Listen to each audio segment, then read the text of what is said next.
So we're here sa kanilang view deck. Ayan. Wow. Ito pang view deck ng Siam Rock. Oh, nice. Nice ha. Nandito si Tito? May music tayo, Sisi.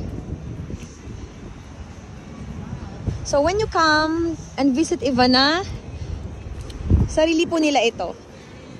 Sarili nilang view deck. Ano dyan si Tito? Oh, very nice. Ginagawa pa lang. So, swerte yung... Hello pa! Morning! Morning, Tito! Uy, huwag kayo dyan sa doon kayo sa grass.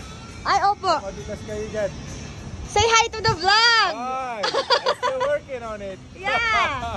Swerte nung mga yung mga late na pupunta na dito soon. Kasi matatapos na siya. Pag summer, maganda dito. Yeah. Best place to watch the sunset. I guess really, di ba? So punta kayo dito ng mga summer. Visit Ivana. Ivana, Batanes. Ayun, may lighthouse tayo doon. Doon kami nang galing eh. Doon kami nang galing. Kanina. This is the place. Wow! Hi, Dimple. Hi, ma'am. Hi, madam. So, this is their place. Ayan. So, in the future, syempre, matatapos na lahat-lahat ito. Lalaki na yung mga papaya. May bunga na soon. Dito, ito ba yung Aureus? Hindi. Yan. Ito yung wine na masarap. Gawa ka, Tito, ng wine. Gawa ka soon.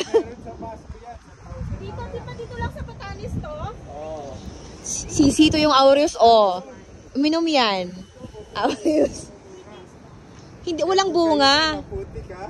Ito yung Aureus na tinatikman namin. Yung Aureus wine. Ito siya lasang, tawag nito? Pakita ko yung mukha ko. Lasa siyang tanglad. Lemongrass. Ayun. Ito yung Aureus. Ginagawa nilang wine. So, very, very tasty siya na wine. So, if you come to Batanes, don't forget to taste the Aureus wine. Ayan. Ay, ganda ng Batanes.